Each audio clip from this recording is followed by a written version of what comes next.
এতটা বয়স, 60 বছর, 60 বছরে কত রাত, কত দিন, কত আলো, কত অন্ধকার, কত রোদ বৃষ্টি দেখলেন, কত মানুষের জানাজা পড়লেন, কত লাশ দাফন করলেন,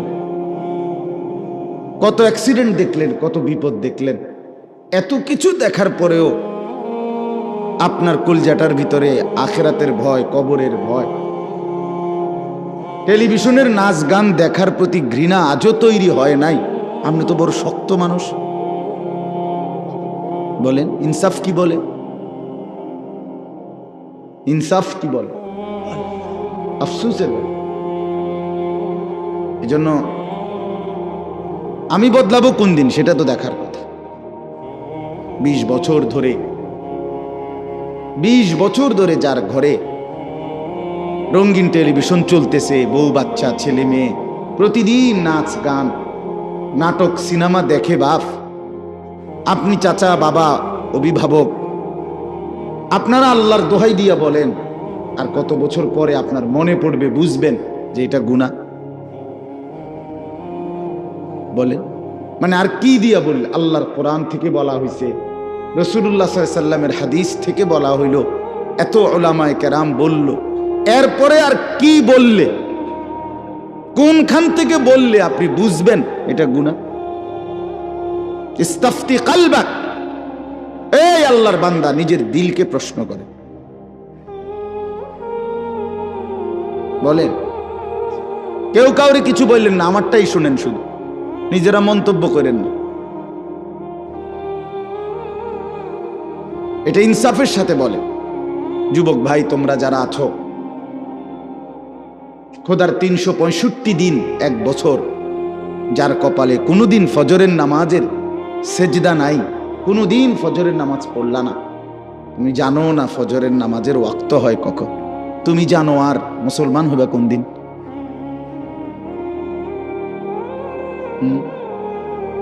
বলো ভাইয়া, তুমি মানুষের বাচ্চা হবা কোন দিন? যার কপালে সেজদা নাই, আমার তো তারে মানুষের বাচ্চা মনে হয় না। কোরআনুল কারীমে আল্লাহ তাআলা জানোয়ার বলছে যে মানুষগুলোকে, সে না হইলে কে হবে তাহলে? কারে বলতে চাইছে? 365 দিতে 1 বছর, 5 বছরে 10 বছরে কোনোদিন বলতে পারবে না ফজরের ওয়াক্ত হয় কখন। এমন ডাকাত, এমন পাষাণ, এমন জালেম এখানে নাই? তো তুমি কোন দিন বুঝবা? বলেন কোন দিন অনুভব হবে? আর কোন হুজুর বললে, আল্লাহর কিতাব কোরআন ছাড়া আর কোথা থেকে বললে আপনি বুঝবেন? এই জন্য আমার বাপ, আমি অনুরোধ করছি, শুধু শুনবার জন্য বসা না, বরং আমার দিলে, আপনার দিলে যেন অনুভূতি জাগে, ফিকির চাই, ফিকির, দিলটা যেন নড়ে চড়ে ওঠে, বিবেক যেন নড়ে চড়ে ওঠে। এটা উচিত। ভেবে দেখেন, আমি আমাকে নিয়ে ভাবি, আপনি আপনাকে নিয়ে ভাবেন, প্রত্যেকেই প্রত্যেকের অবস্থার উপরে ভাবেন ইনসাফের সাথে। যুবক ভাই তোমরাও ভাবো, মুরব্বী চাচা আপনারাও ভাবেন, পর্দার আড়ালের মা বোন 20 বছর ধরে বেপর্দা চলেন, আজকে 10 বছর ধরে আপনি গোসল করেন যেই জায়গায়, রাস্তার মানুষ আপনারে দেখে আসতে যাইতে, আপনার মতো বেহায়া নির্লজ্জ মহিলা যে গোসল করে কেমনে পর্দার আড়ালে, এ কথাটুকুও বোঝেন না, আপনি মুসলমানের বেডি হইলেন কেমনে? কথা বলেন না কেন? আপনার মতো বেশরম মহিলা আল্লাহর জমিন আর কে? কোন দিন বুঝবেন আপনি? কত বছর পরে বুঝবেন আপনি বেপর্দা জিন্দিগি এটা গুনাহ? আপনাদের যাদের ছেলে নামাজ পড়ে না, মেয়ে পর্দা করে না, স্ত্রী পর্দা করে না, আপনাদের যাদের ঘরে আপনাদের টাকা দিয়ে বিদ্যুৎ বিল দেন, আপনাদের টাকা দিয়ে ইন্টারনেটের বিল দেন, ডিশের বিল দেন, আর সেই টাকা দিয়ে আপনাদের ঘরে আপনাদের স্ত্রী সন্তান টেলিভিশনে নাচ গান নাটক সিনেমা নর্তকীর ছবি জিনা ব্যভিচার দেখে, আল্লাহর কসম পুরুষরা আপনাদের যাদের ঘরে টেলিভিশনে বউ বাচ্চা নাচ গান দেখে, আপনারা প্রত্যেকে দায়ুস। আমার নাম আনিসুর রহমান, মনে রাখেন। আরেকবার না আয়নের খেয়ালে কইছি, আজ যাতে আয়ন না লাগে, সে একবারেও আজ মনে রাখবেন। স্পষ্ট হাদিস, আল্লাহর নবী সাল্লাল্লাহু আলাইহি সাল্লাম বলেন, 3 ধরনের ব্যক্তির জন্য জান্নাত হারাম।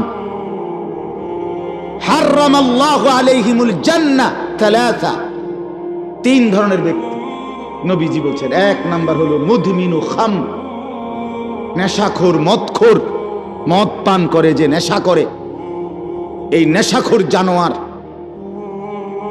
মদখোর, পেন্সিখোর, বাবাখোর, ডাইলখোর, আবার ট্যাবলেট ব্যবহার করে, তার জন্য আল্লাহ রাসূল বলছে জান্নাত তোর জন্য হারাম। 2 নাম্বার আকুল ওয়ালিদাইন, পিতা মাতার নাফরমান, মা বাবারে কষ্ট দেয় যে, মা বাবার উপরে জুলুম করে যে, মা বাবার অবাধ্য যে, তার জন্য জান্নাত হারাম। আর 3 নাম্বার ওয়াদাইয়ুস।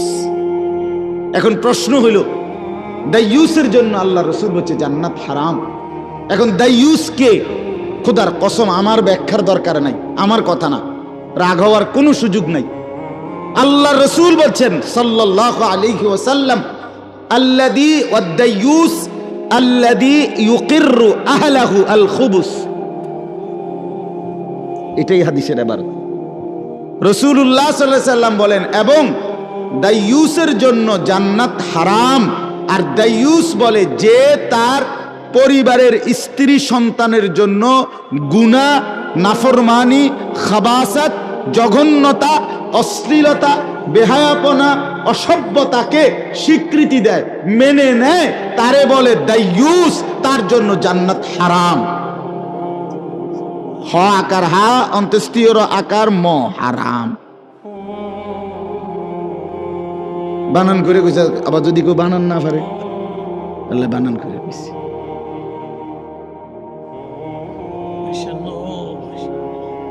বলে জবাব দেন আপনারা।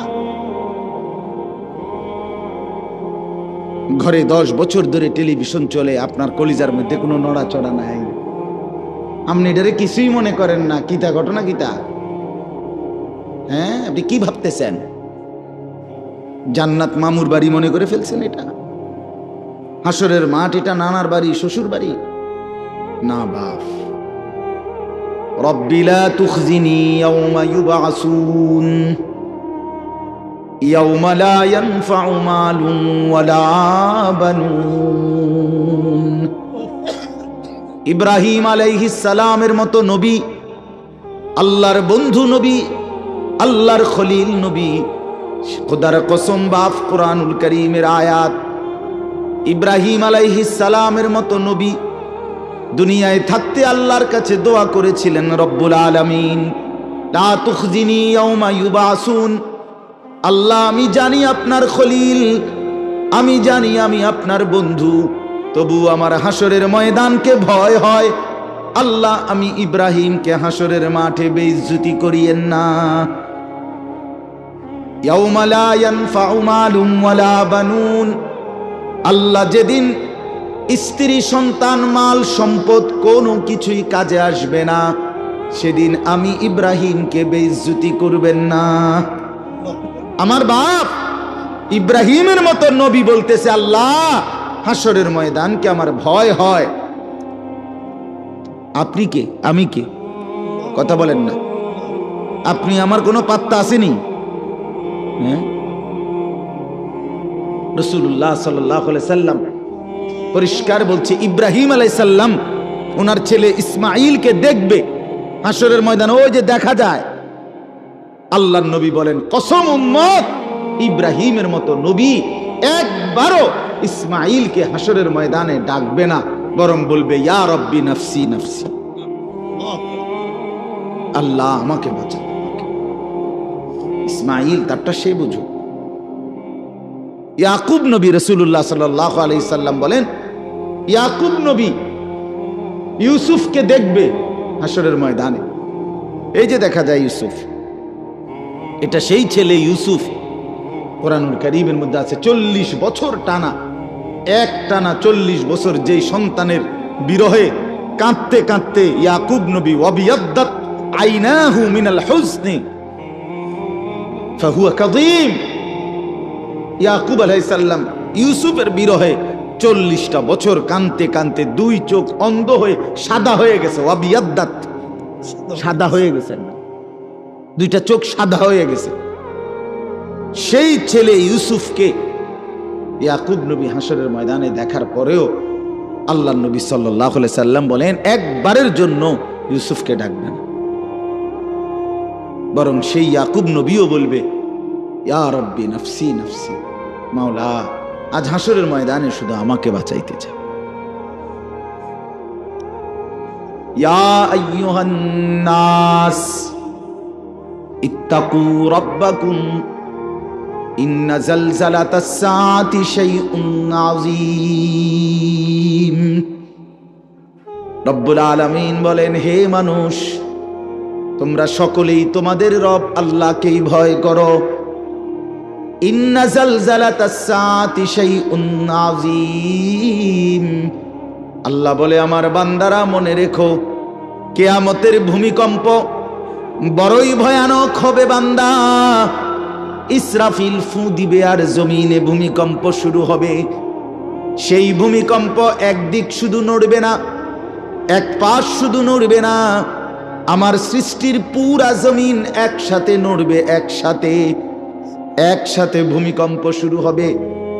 ইয়াউমা তারাউনাহা তাদহালু কুল্লু মুরদিআতিন আম্মা আরদাত। রব্বুল আলামিন বলেন, জমিনে ইসরাফিলের ফু দিলে, কিয়ামতের ভূমিকম্প যখন শুরু হবে, সেই অবস্থায় যে মা তার বাচ্চাকে দুধ পান করাইতেছিল, কলিজার টুকরা কোলের সন্তান, মা বড় যত্ন করে বুকের দুধ খাওয়াচ্ছিল, আল্লাহ পাক বলে, জমিনের ভূমিকম্প শুরু হবে, সেই মা তার দুধের বাচ্চাকে ছুঁড়ে ফেলে দিয়ে পাগলের মতো দৌড়তে শুরু করবে।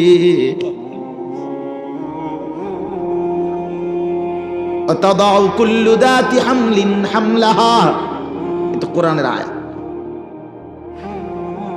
তাদাউ কুল্লু দাতি হামলিন হামলাহা। রব্বুল আলামিন বলে, যেই মা 9টা মাস টানা গর্ভের সন্তান ধারণ করেছিল, এখন বাচ্চা প্রসব হওয়ার মুহূর্ত, আগামী 10 ঘন্টা, 2 ঘন্টা, 6 ঘন্টা পরে হয়তো বাচ্চাটা প্রসব হবে, এই মুখোমুখি ঠিক এই মুহূর্তে ইসরাফিল ফু দিবে, আমার জমিন কেঁপে উঠবে, ভূমিকম্প শুরু হবে কিয়ামতের। আল্লাহর কসম বাপ, রব্বুল আলামিন বলে, গর্ভবতী মা এভাবে দৌড়বে, পেটের বাচ্চা নিজে নিজেই খালাস হয়ে পড়ে যাবে, মা ফিরেও তাকাবে না, ছেলে হলো না মেয়ে হলো, বেঁচে রইল না মরে রইল। তারান নাসা সুকারা, আল্লাহ বলেন, এভাবে সব মানুষ মাতালের মতো দৌড়বে। ওমা হুম বিসুকারা, কিন্তু আল্লাহ বলে, কেউ আজ মাতাল নয়, কেউ পাগল হয় নাই। ওয়ালাকিন্না আযাবাল্লাহি শাদীদ, সবাই বুঝে ফেলবে আজকে আর আল্লাহর আযাব, এখান থেকে আর পরিত্রাণ পাওয়ার সুযোগ নাই। আজ সবাই বুঝবে। ফাইদা বারিকাল বাসার ওয়া খাসাফাল কামার ওয়া জুমিআশ শামসু ওয়াল কামার ইয়াকুলুল ইনসানু ইয়াওমাইদিন আইনাল মাফার। আল্লাহু আকবার। আল্লাহ বলে, চোখে ধাঁধা লেগে যাবে বাপ। ইসরাফিল ফু দিবে, জমিনের কাঁপ উঠবে, আর মানুষের চোখ ধাঁধা লাগবে কেন? ভেলকি লেগে যাবে কেন? চোখের সামনে আসমান ভেঙে পড়বে, চাঁদ খসে পড়বে, সূর্য খসে পড়বে, তারকারাজি খসে পড়বে, পাহাড় উড়তে থাকবে, জমিন রেজা পাউডার হয়ে যাবে, সাগর খাল নদীর পানিগুলো উঠতে থাকবে জলীয় বাষ্পের মতো, টকবক করে উতরাইতে উড়ে যাবে। এই অবস্থা দেখে যেদিকে তাকাবে মানুষ ভেলকি লেগে যাবে, হায় হায় এটা কি হচ্ছে, এটা কি হচ্ছে, ওইটা কি হচ্ছে। খোদার কসম কোরআনে আল্লাহ বলে, এক মানুষ আরেক মানুষকে দৌড়তে দৌড়তে বলবে আইনাল মাফার, ভাইয়া পালাবো কোথায়, আশ্রয় কোথায়, দাঁড়াবো কোথায়, নিরাপত্তা কোথায়। আর শাজিম থেকে আল্লাহ বলবেন কাল্লা লা ওয়াজার, না বান্দা আজ আর কোথাও ঠিকানা নাই। কাল্লা লা ওয়াজার, আজ আর কোথাও আশ্রয় না বান্দা।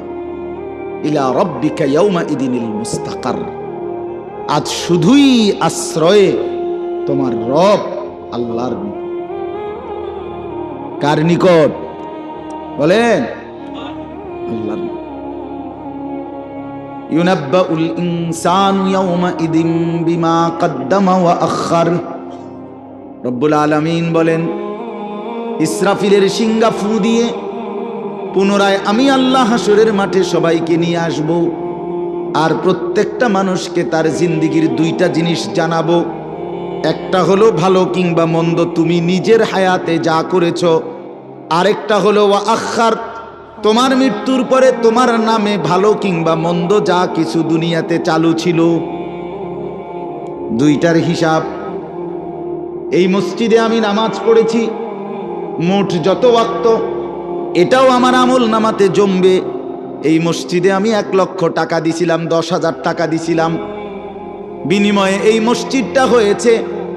এরপরে যতদিন এই মসজিদে মুসল্লি নামাজ পড়েছে তাদের নেকির সমপরিমাণও আমার নামে জমবে।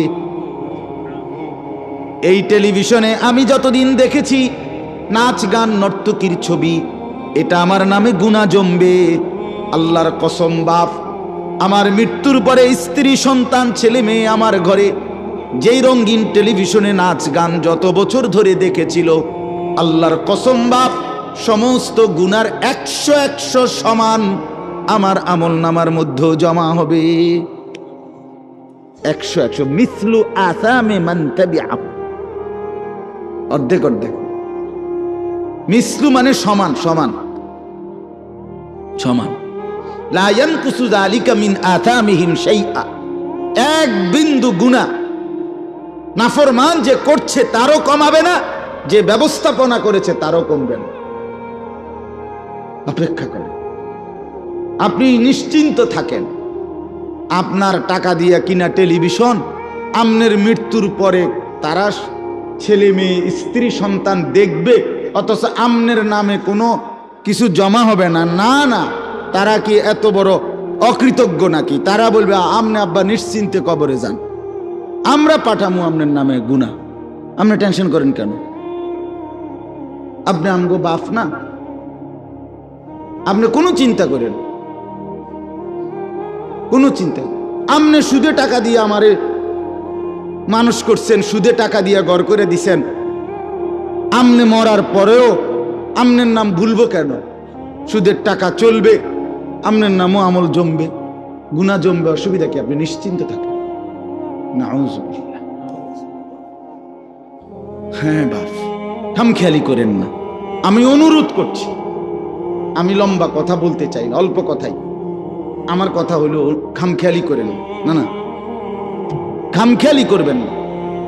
আমার বাপ, আবারও বলছি, আপনি আমি তামাশা করেন। নওজোয়ান ছেলেরা, নওজোয়ান, কোনোভাবেই তুমি এই জওয়ানির হালাতে শেষ পর্যন্ত থাকতা না, হয় কবরে চলে যাবা, নয় বৃদ্ধ হয়ে যাবে।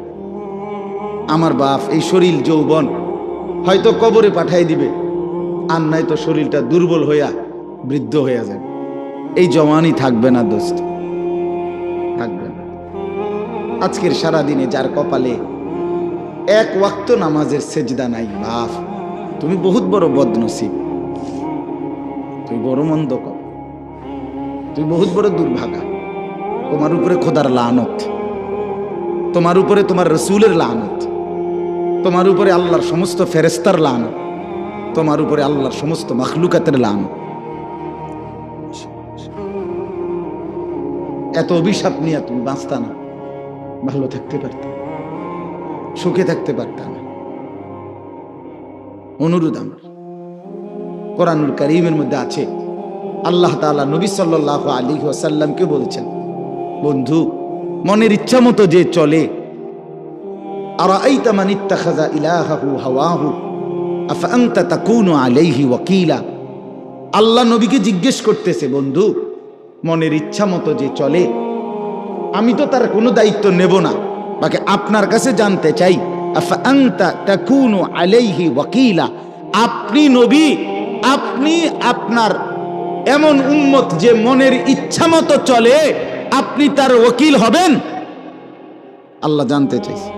আপনি দায়িত্ব নিবেন নি কোন? আমি নিতাম না, সাফ কথা। আমাকে সেজদা করে নাই এমন নাফরমানের দায়িত্ব আমি নেব না, আপনি নেবেন কিনা কোন? তো নবী কি বলবে? হ আমি নিব। হ্যাঁ, এ কথা রাসূলুল্লাহ সাল্লাল্লাহু আলাইহি ওয়াসাল্লাম বলবে যে আল্লাহ, যে আমনের দুশমন সে আমার বন্ধু। তাইলে তাইলে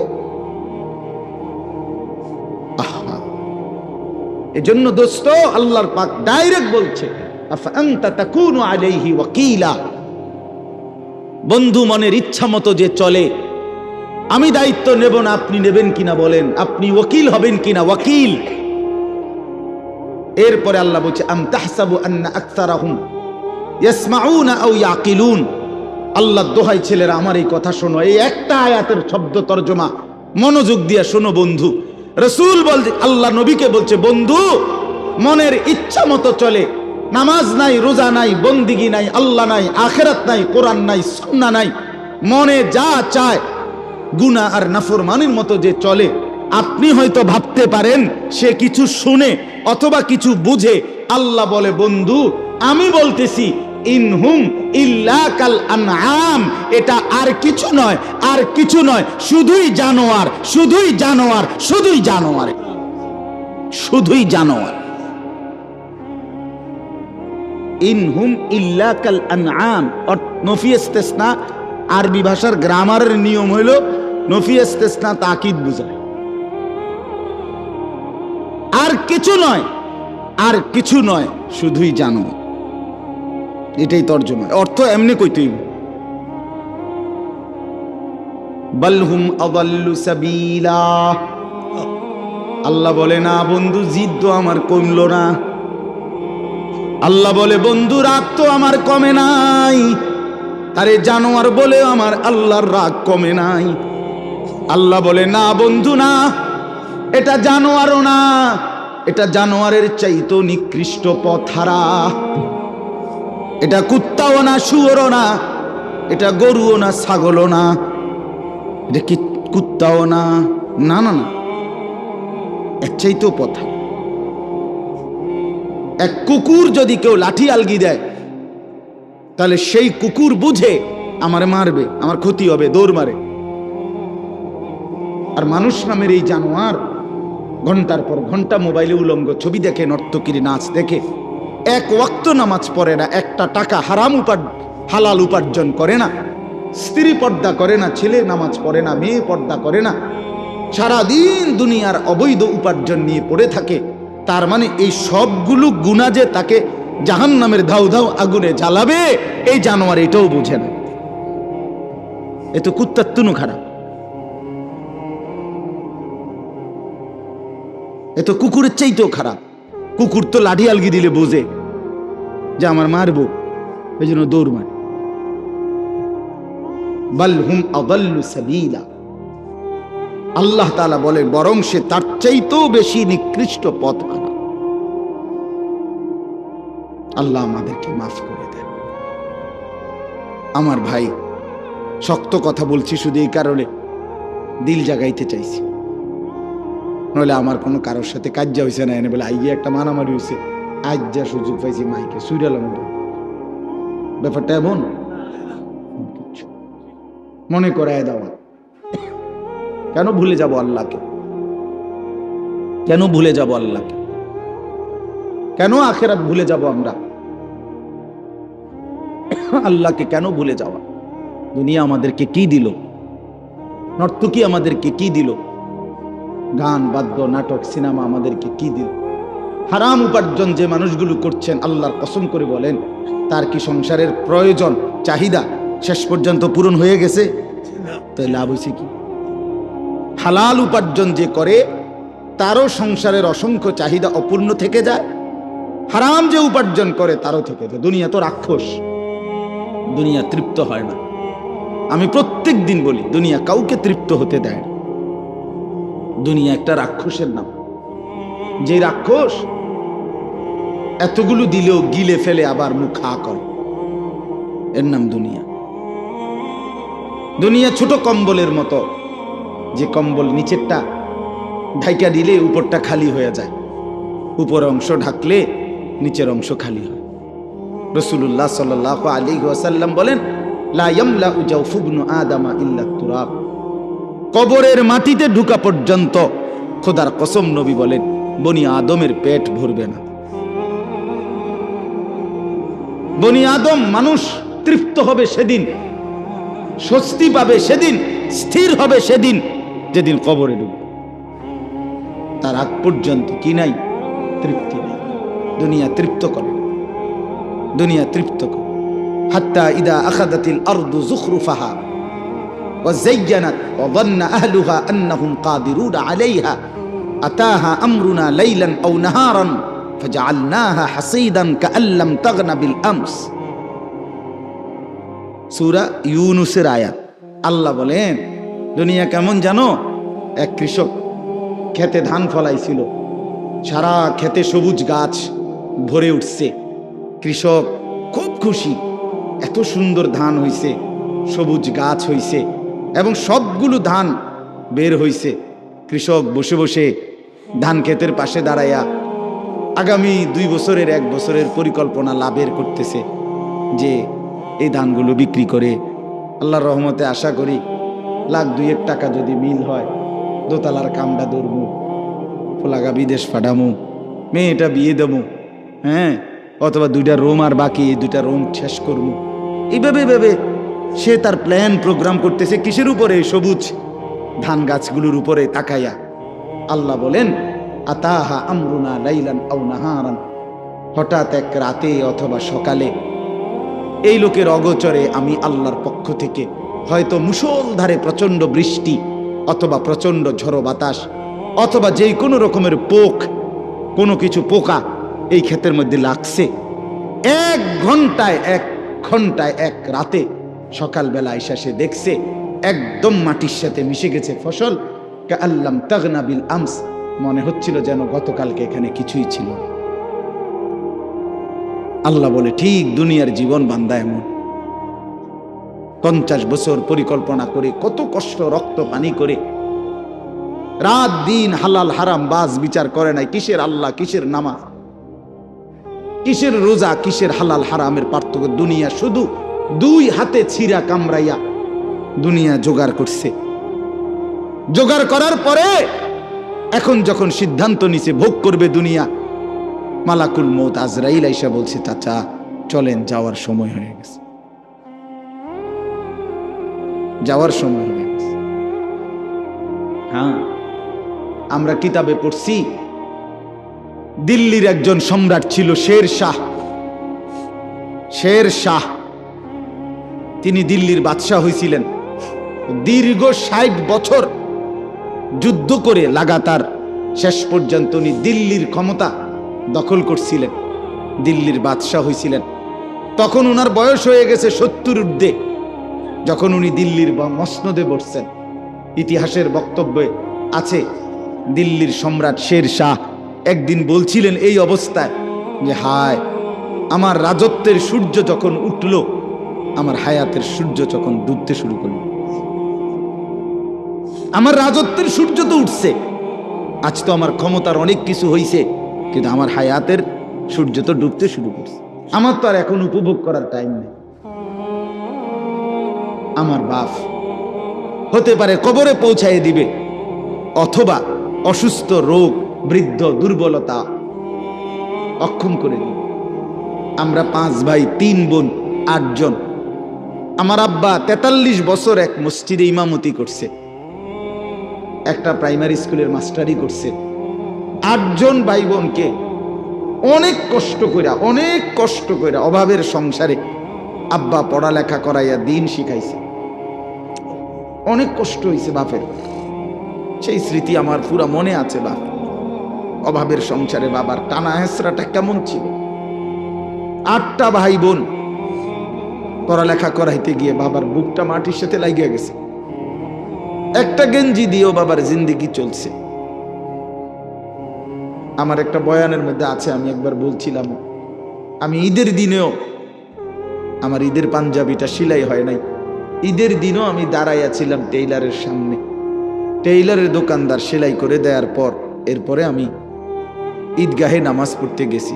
ছোটবেলায় আমার ছোট ভাই 1 কেজি আটার টাকার থেকে আমার মা বলে দিছে, 1 কেজি আটার টাকা দোকানদারে দিয়া কইবি তোরে যেন 2 টাকার কম দেয় আটা, ওই 2টা টাকা যেন তোকে দেয়, সেই 2 টাকা দিয়া তুই কিছু খাইস। মা এইভাবে সংসারে ছোট ভাইরে টাকা দিছে। আমি 10 পয়সা দিয়া, একেবারে কসম আল্লাহর আমার পুরা মনে আছে, আমি 10 পয়সা দিয়া 3টা সুপার বিস্কুট, এই পয়সাওয়ালা যে বিস্কুট ছোট ছোট সুপার বিস্কুট না, বিস্কো বিস্কুট, এই 10 পয়সা দিয়া 3টা সুপার বিস্কুট আমারে দোকানদারে দিছে। আমি ওই 3টা বিস্কুট পানি ভিজাইয়া খাইয়া এরপরে পড়তে গেছি। তো সেই অভাবের সংসারে বাপ আমগরে বড় করছে। আজ যখন আমরা 5 ভাই, আমাদের আলাদা বাড়ি আছে, ঘর আছে, আজ অনেক টাকা আছে, অনেক টাকা। আজ যদি বাপ থাকতো তো 10টা মুরগি যদি একলগে জবাই করে পারতাম, খাওয়াইতাম, কোনো অসুবিধা হইতো না আমার। আজ তো আমার সব আছে, আজ তো আমার অনেক টাকা আছে বাপ, কিন্তু আমার বাপ তো নাই। বাপ আমার 2015 সালে কবরে চলে গেছে। তাইলে বন্ধু, দুনিয়া শেষ করা যায় না, দুনিয়া ভোগ করা যায় না দোস্ত। হায়াত নষ্ট না করা, জিন্দেগি নষ্ট না করা। প্রত্যেকের কাছে অনুরোধ করলাম, ওমা হাদিহিল হায়াতুদ দুনিয়া ইল্লা লাহবু ওয়া লাইব ওয়া ইন্নাদ দারাল আখিরাতা লাহিয়াল হায়াওয়ান লাউ কানু ইয়ালামুন। আল্লাহ বলে, বান্দা শোনো, দুনিয়ার জীবন শুধুই তামাশা, শুধুই খেলাধুলা। ওয়া ইন্নাদ দারাল আখিরাতা লাহিয়াল হায়াওয়ান, আখিরাতের ঘর, জান্নাতের ঘর বান্দা, সেটাই কেবল জীবন, সেটাই কেবল বেঁচে থাকা। লাউ কানু ইয়ালামুন, যদি তুমি বুঝতে, যদি বুঝতে। ছেলেরা, হায়াত নষ্ট করে দিও না বাপ। কাজে লাগাইলেও যৌবন শেষ হয়ে যাবে, কাজে না লাগাইলেও যৌবন শেষ হয়ে যাবে। অমিনকুম মান ইউতাওয়াফা মিন ক্বাবল, আল্লাহর ওয়াদা বাপ। হায়াত নষ্ট করে দিও। একটা মানুষ সুস্থ সবল মুসলমানের বাচ্চা, তুমি তাগড়া জওয়ান, তোমার দ্বারা পৃথিবী গড়বার কথা, তোমার দ্বারা দেশ করবার কথা। এই তোমরা যারা এখানে লেখছো শিকড়ের বন্ধন, করম আলীর বংশ, আমি শিকড়ের বন্ধন জিজ্ঞেস করতে চাই। শিকড় যে না ভোলে, সেই শিকড় চিনে। যাদের মাথার চুল বাবার মতো না, দাদার মতো না, ইসলামের মতো না, আলেম ওলামার মতো না, তোমার শিকড়ের সাথে কোনো সম্পর্ক নাই। মিথ্যাবাদী তুই বেটা।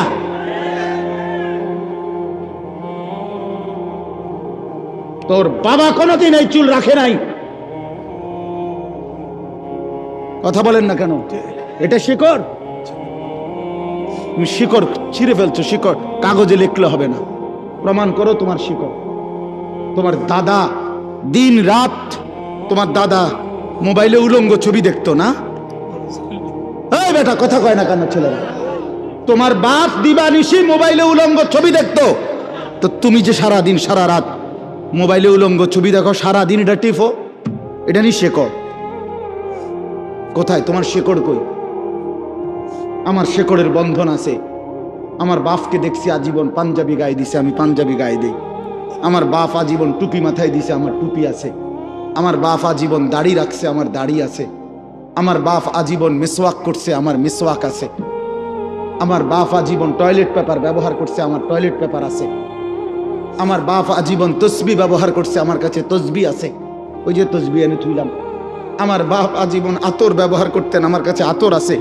আমি শেকড়ের বন্ধন আছি আমার। তোমার শেকড়ের বন্ধন তুমি বলো। বলো মিয়া, তোমার ইসলাম তুমি বুঝায় দাও, তোমার বাপকে বলো।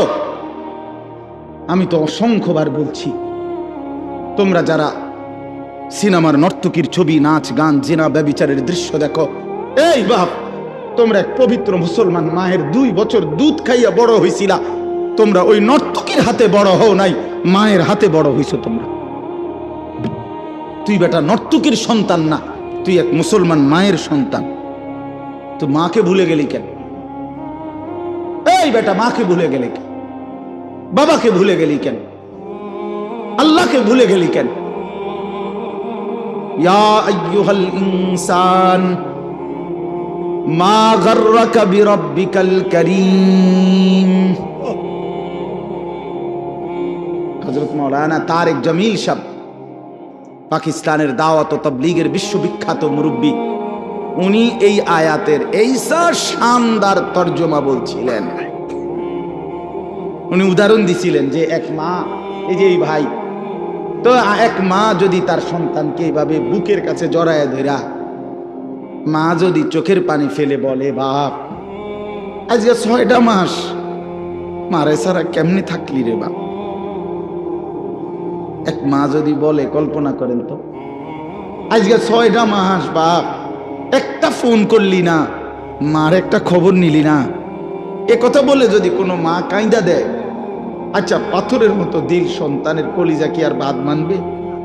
হ্যাঁ, হযরত মাওলানা তারেক জামিল সাহেব বলে, আল্লাহ যেন এরকম বুকে কাছেটাই না, মাথায় হাত বুলায়া আল্লাহ যেন বলে, আনিস আজ 1টা বছর কোনদিন আমার ফজরের নামাজে সেজদা দিয়ে না থাকতে পারলি কেমনে রে বাপ? কি জবাব? হ্যাঁ,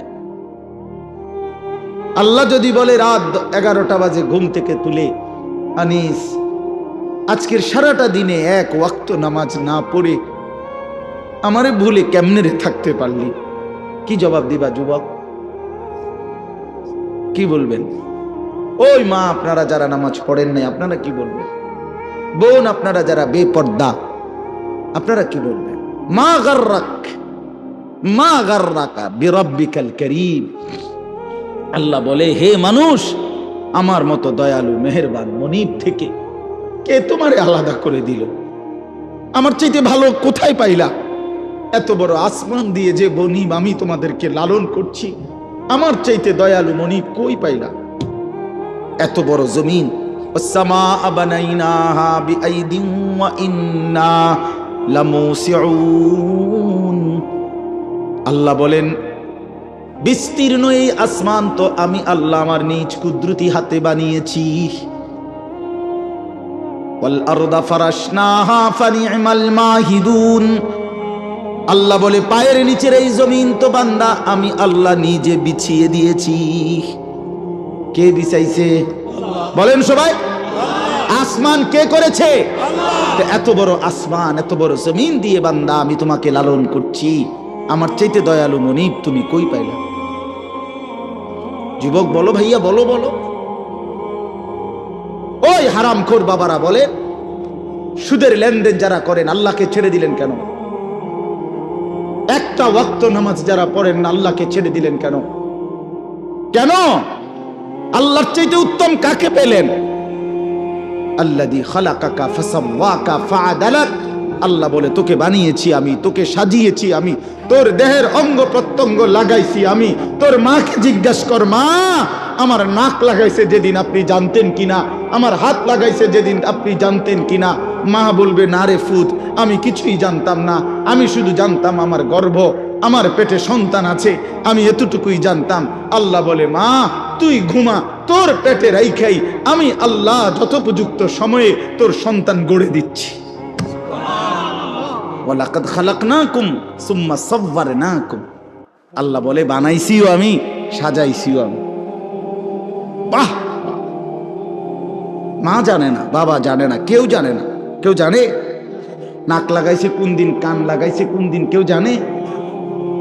জানে শুধু কে? আল্লাহ। সেই আল্লাহকে কেন ভুলে যাওয়া বাপ? কেন? আজকের থেকে সিদ্ধান্ত নেই, আল্লাহকে নারাজ করব না ইনশাআল্লাহ। যুবক ভাই বলো না, নওজোয়ান বলো, এই চুল কাইটা ফেলো, চুল কাইটা ফেলো। বন্ধু মনে রাখো, এই চুল, এই এই সামনে ডানে বামে বড় চুল যাদের, আল্লাহর দোহাই, এই চুল থাকা অবস্থায় তুমি দাজ্জাল থেকে বাঁচতে পারবা না, তোমার ঈমান বাঁচবেন একেবারে আল্লাহর কসম। আমি বন্ধু যদি বলো তোমার বুকে জড়াই এক ধরে কইতে আমি রাজি, তুমি বাঁচতে পারতাম। যদি এই চুল থাকা অবস্থায় দাজ্জাল বের হয় তুমি ঈমান বাঁচাইতে পারতাম। এই চুল থাকা অবস্থায় যদি তোমার ইমাম মাহাদি বের হয় তুমি উনার পক্ষে যাইতে পারতা না। এই চুল সরাসরি দাজ্জালের অনুসারীদের চুল, ঠিক আল্লাহর কসম। রাসূলুল্লাহ সাল্লাল্লাহু আলাইহি সাল্লাম দাজ্জালের যতগুলো বর্ণনা দিয়েছেন তন্মধ্যে দাজ্জালের চুলের বর্ণনা প্রত্যেক হাদিসে, যতবার নবীজি দাজ্জালের চেহারার বর্ণনা দিছে ততবার চুলের কথা কইছে। কেন কইলেন এত গুরুত্ব দিয়ে? নবী সাল্লাল্লাহু আলাইহি সাল্লাম, হ্যাঁ বা এই জন্য দুশ্মন কৌশল করে এই চুল বর্তমান মুসলিম যুব সমাজের কাছে ব্যাপক পরিচিত করে দিয়েছে। এই বিকৃত কাটিং এর চুল, মানে চুল তো আমরাও কাটাইছি ছোটবেলা, যৌবন তো 18-20 বছর বয়সের হায়াত আমরাও তো পার করে আসছি, সেলুনে তো আমরাও বহুবার গেছি, কিন্তু এত রকমের চারদিকে কোবাইন্না কাটিং চুল এটি তো আর দেখছি না। এগুলা মূলত সাফাতি দিয়া কোবাইছে এগুলার, এই যে ছবিগুলো লাগানো থাকে না, এরা নির্দিষ্ট কোনো জায়গায় ফিরে লাগছে মারামারি, আর ওরা আচ্ছা তরে সাফাতি দিয়া মাথাত কোপাইছে কতক্ষণ, যার জেন দিয়া কোপ পড়ছে এনদের সিলাই লাগছে। সিলাইয়ের কারণে চুল প্রথম উঠাইছে, যে সিলাই করতে হলে চুল কি করতে হয়, সরাই ছাঁচতে হয় না, সাইচ্চা যখন সিলাই দিছে, পরে যখন সিলাই খুলছে, সিলাই তো খুলছে, এটা মিলছে, কিন্তু চুল আর ওঠে না, কারো এন দিয়ে ওঠে না, কারো এদিক দিয়া, কারো এদিক দিয়া। এখন কি করা, তো তারা সিদ্ধান্ত করছে যে এটার ডিজাইন হিসেবে চালাই দি, দেখবি বেকুব পাইবি, কোনো অসুবিধা নাই, এইটারে একটা ফ্যাশন ক, হ্যাঁ দেখবি আমগো এই ফ্যাশন, এই কোবাইন্না ফ্যাশন, এটা অনুসরণ করার মতো পাগল বহুত পাইবা, চালাই দে চালাই দিছে। বাহ, পরবর্তী মাতালেরা ছুটছে, একটাবার জিজ্ঞাসাও করলো না যে এটা কি কাটে। আস্তাগফিরুল্লাহ, আস্তাগফিরুল্লাহ। লজ্জা থাকা উচিত, হায়া থাকা উচিত, শরম থাকা উচিত। বেটা আল্লাহ রাসূল সাল্লাল্লাহু আলাইহি ওয়াসাল্লাম স্পষ্ট হাদিসে বলছে, ইন্নাহু শাবুন কাতাতুন, নবীজি বলছে দাজ্জাল হবে যুবক, কাতাতুন দাজ্জালের চুল হবে এলোমেলো, স্বাভাবিকতার পরিপন্থী, আওয়ারুল আইন, আর 3 নম্বর দাজ্জালের চোখ একটা হবে কানা। এই 3টা প্রধান বৈশিষ্ট্য রাসূল বলছে দাজ্জালের। 1 নম্বর সে হবে যুবক, 2 নম্বর সে হবে এলোমেলো চুলওয়ালা, স্বাভাবিক চুলের বিপরীত, 3 নম্বর আওয়ারুল আইন, এক চোখ কানা। আপনারা বেঁচে থাকলে আগামী অল্প সময়ের ভিতরেই দেখবেন, ছেলেরা তোমরাও দেখবা, এই অল্প, আমি তো দেখছি, আমি সৌদি আরব দেখছি এক যুবককে, বাংলাদেশও একবার দেখছি, আগামী অল্প কিছুদিনের ব্যবধানে দেখবেন এই এক চোখ ইচ্ছা কইরা আটকাইয়া ফেলা, এটাই নতুন ফ্যাশন আসবে, বেশি দিন নাই, বুঝেন না? মানে চশমা অথবা এমন কোন ডিজাইন আসবে যে এই চোখ এটা ঢাকা, কিরে ভাই এটার অসুবিধা কি, দেখা তো যায়, এক চোখ দিয়ে দেখলেই তো হলো, দেখলেই তো। 4টা ছিদ্রওয়ালা ফ্যান যদি কিনতে পারে, এরকম পাগল যদি পাওয়া যায়, এই পাগল পাইতে কয়দিনের ব্যাপার, বুঝেন না? না তাইলে আপনি বুঝেন না, এই পাগল যদি পাওয়া যায় তো তাহলে এই পাগল পাইতে সমস্যা কি? হ্যাঁ, আস্তাগফিরুল্লাহ, আস্তাগফিরুল্লাহ। আহা, লেবাস পোশাক নিয়ে বাড়াবাড়ি, আপনি বলবেন না না বাড়াবাড়ি না, আল্লাহ তাআলা কোরআনুল কারীমে স্পষ্ট বলছে, ইয়া বনি আদমা কদ আনজালনা আলাইকুম লিবাসান। আল্লাহ বলে, বান্দা বনি আদম, আমি আল্লাহ আমি কোরআন নাজিল করেছি, যেমন আমি বৃষ্টি নাজিল করেছি, আমি লোহা নাজিল করেছি, ঠিক হুবহু খোদার কসম কোরআনের আয়াত আল্লাহ বলে পোশাক আমি আল্লাহ নাজিল করেছি। পোশাক কোনো খামখেয়ালি বিষয় না। পোশাক আল্লাহ বলছে কাদ আনজালনা আলাইকুম লিবাসান, আমি পোশাক নাজিল করেছি। ইবলিসের প্রথম হামলা কি? পোশাকের উপর। এটা জানেন? কথা বোঝেন নাই। ইবলিস হওয়ার পর, মরদুদ হওয়ার পর, রাজিম হওয়ার পর, অভিশপ্ত, আল্লাহ যখন তাকে আল্লাহর দরবার থেকে বের করে দিছে, তখন সর্বপ্রথম ইবলিসের আদম এবং হাওয়ার উপরে ষড়যন্ত্র করার পরে প্রথম তাদের কি ক্ষতিটা করছে? বনি আদমের প্রথম ক্ষতি করে ইবলিস, তার লেবাস এবং পোশাক খুলে ফেলে। এই জন্য আদম এবং হাওয়া আলাইহিস সালাম কোরআনে আছে, যখন ওই নিষিদ্ধ গাছের ফল ইবলিসের প্ররোচনায় ভক্ষণ করছে, সাথে সাথে ওনাদের গায়ের থেকে পোশাক খুলে পড়ে গেছে। এই জন্য ইবলিসের প্রথম আক্রমণ পোশাকের উপর। কোরআনের আয়াত সূরা আরাফে আছে। অতএব প্রিয় বন্ধু, মুসলমানের পোশাক গুরুত্বপূর্ণ, মুসলমানের লেবাস গুরুত্বপূর্ণ, মুসলমানের সাজসজ্জা গুরুত্বপূর্ণ, মুসলমানের চুল দাড়ি। নালে নবীজি সাল্লাল্লাহু আলাইহি সাল্লাম, আপনারা রাগ করেন না, বুঝার জন্য, রাসূলুল্লাহ সাল্লাল্লাহু আলাইহি সাল্লাম যতবার দাড়ি লম্বা করতে বলছে, আল্লাহর কসম, রব্বে কাবার কসম, আপনি আলেমদেরকে জিজ্ঞেস করেন, যতবার নবীজি বলছে দাড়ি লম্বা করো, তার আগে বলে নিছে মুশরিকদের বিরোধিতা করো। খালিফুল মুশরিকিন, খালিফুল ইয়াহুদ, খালিফুল নাসারা, ইহুদিদের বিরোধিতা করো, মুশরিকের বিরোধিতা করো, নাসারা খ্রিস্টানদের বিরোধিতা করো। এটা বলিয়া বলছে এই বিরোধিতার এক নাম্বার ধাপ হইল দাড়ি লম্বা করো। ওয়াফিরুল লুহা, আফুল লুহা, দাড়ি লম্বা করো। এই যতবার এটা কইছে এতবার আগে এটা কইয়া লইছে। তার মানে মুশরিকের সাথে, কাফেরের সাথে, ইহুদির সাথে, খ্রিস্টানের সাথে মুসলমানের বাহ্যিক আকৃতির পরিবর্তন বোঝা যাবে দাড়ি দ্বারা।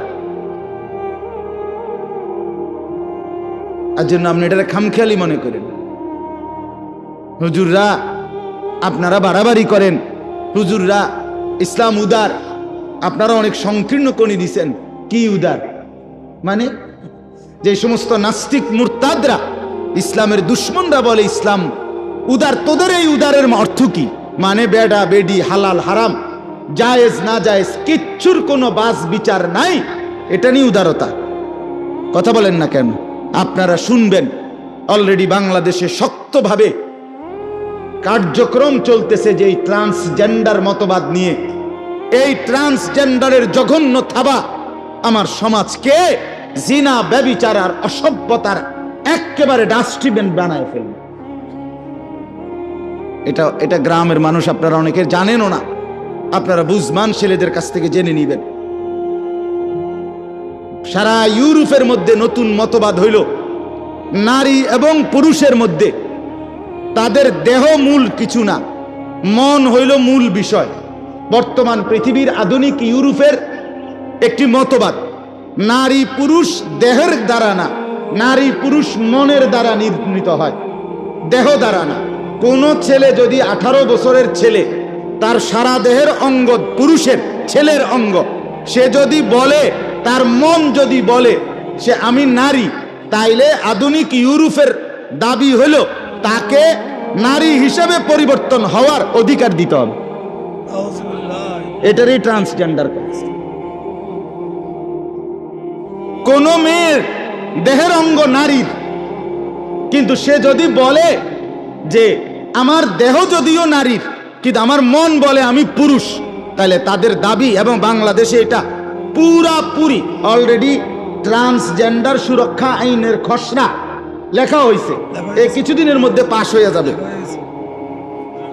অর্থাৎ তাকে নারীর হওয়ার পরেও, সারা দেহের অঙ্গ নারী হওয়ার পরেও তাকে অপারেশন করে, সার্জারি করে ছেলে হওয়ার সুযোগ দিতে হবে। অথবা যদি সে সার্জারিও না করে, অঙ্গ দেহে মেয়ের নিয়েই সে যদি ছেলের মতো সাজে, তাইলে ছেলেদের সাথে তাকে থাকতে, চলতে, উঠতে, বসতে, শুইতে, খাইতে, ঘুমাইতে দিতে হবে।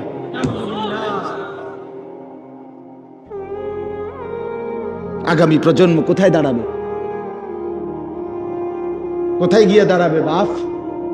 2-4 জন জেনাখোর বেবিচারী, 2-4 জন অসৎ চরিত্রের ছেলে পেলে কাছে হয়তো ভালো লাগবে বিষয়টা, কিন্তু ইমানদারের কি হবে? কথা বলেন না। নেককারদের কি হবে? চরিত্রবান এই সমাজ কি হবে? মায়ের বন্ধন, বাবার বন্ধন, ভাই বোনের বন্ধন, আত্মীয়তার বন্ধন, হায়া, লজ্জা, শরম, এই সব যদি উঠে যায় তো এই সমাজ আমাদের কি হালাত হবে? বলেন না বাপ। ছেলেরা বাপ, এজন্য খামখেয়ালি করেন না, খামখেয়ালি করেন না। নিজের জীবন নষ্ট করে দিও না বাপ, নষ্ট করে দিও না। আল্লাহ আমাদেরকে বুঝ দান করে, আল্লাহ আমাদেরকে ফিকির দান করে, আল্লাহ প্রত্যেকটা ছেলেকে নেক জিন্দিগি দান করে, পর্দার আড়ালের প্রতিটা মা বোনকে হায়া, শরম দান করে। আমার সব সময়ের কথা, একটা হাদিস শুধু শুনাই মা বোনদেরকে। অনেক মা বোন শুনতেছেন, আমি শুনেছি, এই হিসাবে বললাম। মারা বোন, আপনাদেরকে বলি, রাসূলুল্লাহ সাল্লাল্লাহু আলাইহি ওয়াসাল্লাম বলেন, আল মারআতু আওরাতুন। নবীজি বলছে নারী বলে কাকে? আল্লাহ রসুল বলছে নারী বলে কাকে? এক শব্দ বলছে, আওরাতুন। আওরাতুন, নবী বলছে পর্দায় থাকে যে, আড়ালে থাকে যে, নিজেকে লুকিয়ে রাখে যে, নিজেকে গোপন রাখে যে, তাকেই বলে নারী, তাকেই বলে নারী। পর্দা যার নাই, হায়া যার নাই, লজ্জা যার নাই, ইজ্জতের কদর যার নাই, সতীত্বের কদর যার নাই, পবিত্রতার কদর যেই নারীর নাই, বিশ্বাস করেন এটা কোনো বেডিও না, বেডির জাতও না। এটা প্লাস্টিক, এটা প্লাস্টিক, এটা বালতি লোডা বদনা, প্লাস্টিক। এটা শোপিস, এটা উপভোগের বস্তু। শোপিস, শোপিস মানে হলো মানুষ শোকেস, আলমারি বা বিভিন্ন গ্লাসের ভিতরে যেটা ঝুল রাখে মানুষ দেখার জন্য, শো মানে দেখার জন্য, সাজানো, উপভোগের জন্য। বেপর্দা নারী শোপিস, উপভোগের বস্তু। লম্পট যুবকের উপভোগের বস্তু, খারাইয়া মতে এরকম যুবকের উপভোগের বস্তু। আস্তাগফিরুল্লাহ, আল্লাহ আমাদেরকে মাফ করে দেন। অতএব দুনিয়া খামখেয়ালি করলে হবে না। আমরা শেষ পর্যন্ত, শেষ কথা আমাদের, আমরা মুসলমান, আমাদের আল্লাহ আছে, আমাদের আখিরাত ভুলে গেলে চলবে না। আমরা মৃত্যুকে আড়াল করলে হবে না। আমার বাপ স্বীকার করলেও মরতে হবে, স্বীকার না করলেও মরতে হবে। হবে কিনা বলেন? চোখ বন্ধ রাখলেও মরতে হবে, চোখ খোলা রাখলেও মরতে হবে।